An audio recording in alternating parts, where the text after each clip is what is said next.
What's going on, folks? Ted from Nerd Immersion here, and we have some D&D news in the form of a new appointment from someone here at Dungeons and Dragons.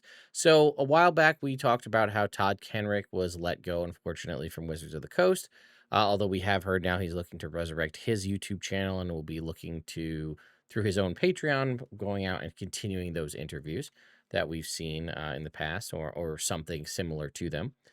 We also knew that around that same time, Jess Lanzillo, I believe that's her name, who's I think the VP of franchise at Dungeons and Dragons, was also either let go or left or whatever the case may be. But yesterday, late yesterday, in the form of a LinkedIn post, we now have information about who the person who's taken over the VP of franchise for Dungeons and Dragons. Now, we don't have a ton of information. We do know, obviously, his history because we can look that up relatively easily. But it seems like he's already got plans for what we can expect to see from Dungeons and Dragons going forward and what we can see in this franchise. And that word is a choice word based on what we've seen. Now, again, we're going to be speculating on this more than anything because all we know is that this is the person who was appointed to fill a role. Is there more to that? I don't know. So, without further ado, let's go ahead and dive into the N World article, and then we'll go actually read his LinkedIn post in full and see what it says. So, it says right here on N World, Dungeons and Dragons shifts to franchise model. I think it's Ayoub, named as head. Wizards of the Coast has shifted Dungeons and Dragons to a quote franchise model, with former senior VP of digital games Dan Ayoub named as the new VP of franchise for the game. So it seems like he was a senior VP of digital games. Was that just in general, or senior VP of digital games for Dungeons and Dragons? I don't know that. Maybe we can find from his LinkedIn profile. Ayub made the announcement on LinkedIn late yesterday, announcing the shift in franchise. In Ayub's word, the new model means that everything related to Dungeons and Dragons, books, video games, film, and TV will now all live under one roof. Ayub stated that this model will allow for a, quote, strong, coordinated, and well funded approach for the franchise. Ayub comes from the video game industry, having worked at Microsoft for 11 years prior to jumping over to Wizards of the Coast. He notably worked on the Halo video game series for years, worked as studio head and executive producer for 343 Industries. He also worked as an executive producer for Ubisoft and a game director for the Walt Disney Company.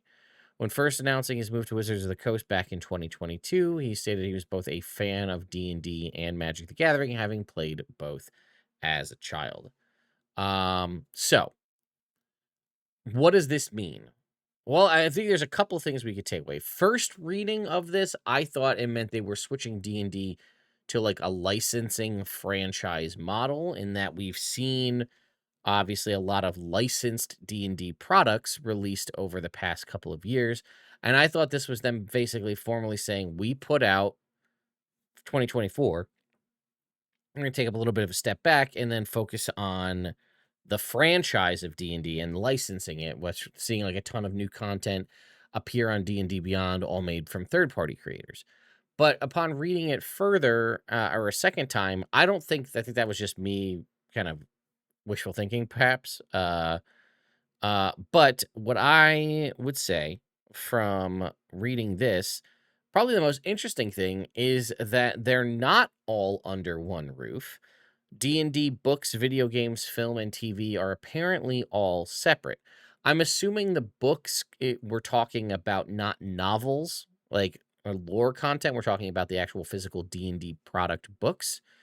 So apparently those are maybe somewhere, maybe and then someplace different from video games, and then film and TV. Maybe that I know that was previously I was part of like Entertainment One with Hasbro. So it seems like everything was sort of disjointed and now they're bringing everything into, call it, quote, the franchise model. So now all of the D&D content is now going to be housed under one roof. And I think this might actually work for us in the long run. Perhaps this will not lead to things like Project Sigil being shuttered as early as it was.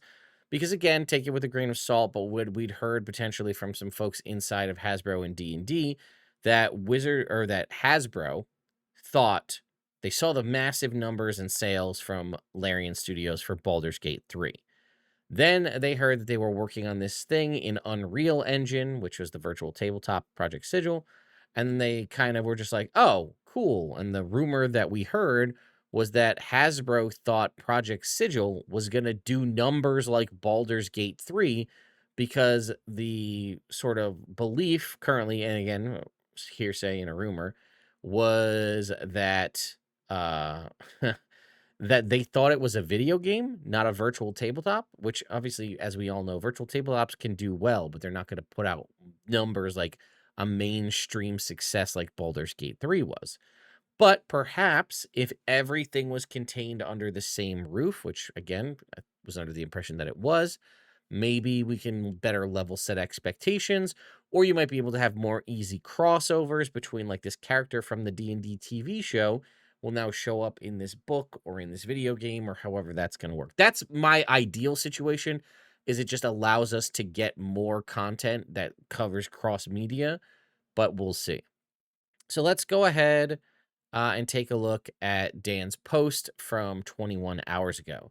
Sometimes you roll a natural 20. I've been pretty straightforward when people ask why I came to Wizards of the Coast slash Hasbro. Obviously, the challenge of building a publishing and development group was a massive draw, but it always came down to one very clear thing: Dungeons and Dragons. More than any other game, Dungeons and Dragons has influenced my life and career the most. I got hooked when I received the basic set and I never stopped playing. To this day, I play with the same group I played with when I was 12 years old. You know who you are. This game has forged my friendships over the years and ultimately is what got me into game development. I've loved D&D since the first roll of the dice. So what happened today? We shifted our structure internally and D&D moved to a full franchise model, meaning everything books, video games, film and TV, everything touching the franchise lives under one roof. The impact here cannot be overstated. This is massive for D&D and will allow for a strong, coordinated, and well-funded approach for the franchise, and most importantly for us, the fans. Finally, in a moment that doubtlessly has my childhood self doing cartwheels, and okay, maybe some old man cartwheels too, I've been asked to lead this new group. As of today, I am thrilled and humbled and somewhat freaked out to be leading the Dungeons and Dragons franchise for Wizards of the Coast. I look forward to connecting with all the fans and teams as soon as possible to make the next 50 years of D&D the best ever. So, there you go. Um I got to say I don't know. I'm not really familiar with Dan as a person or Dan's work, but we can see here, right? He worked on Halo 4, Halo 2, or Halo Wars 2, Halo Reach. Has some pretty, these are some notable games here under his belt. Obviously, we'd need to be signed into LinkedIn and probably be on his profile to be able to actually see all of these sort of full blown announcements. But this is all very interesting stuff. Now, again, presumptuous of me, perhaps, but Dan, if you happen to see this video or Wizards of the Coast team, I'd love to, whether this just comes in the form of a press release or an email, or if I'm lucky enough to sit down and have a conversation with Dan in an interview, I'd love to really discuss and get into the meaning of what this concept is, this franchise model. Now, without going into too much, I'd love to have this conversation because I'd love for you to tell me what's different. Explain to me what the previous model was and what were some of sort of the negatives and the pain points of that model that now switching to this franchise model, which seems like a no-brainer to me, right? Like you're going to put everything all managed in one house so you can kind of keep an eye on everything at all times. That seems like a good idea to me. But what were the pain points and issues you were having in the old model that switching to this is such an improvement? Now, obviously, you could just do this because maybe it saves money for the company, putting everybody co-locating space or whatever it is. But I want to know what the benefits of this franchise model are. Now, I don't need to know monetary benefits like, oh, it's, 20% savings or whatever it is. I don't care about that. I want to know, like, intangible real world terms, what can be done differently now with the franchise model versus what it was before.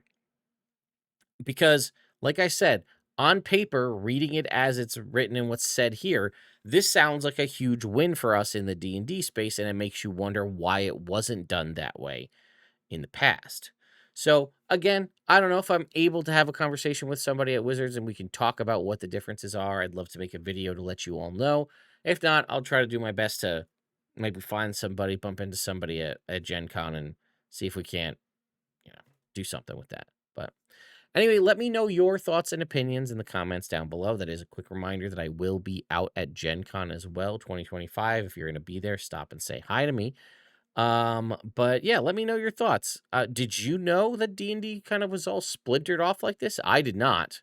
I assumed that once Hasbro had it, we knew that it was Wizards of the Coast and Digital Gaming Division was like that was part of it. I just assumed that all things D&D just kind of came from there, but now apparently not. And now maybe they will. So anyway, let me know your thoughts and opinions in the comments down below. I'll see you all next time.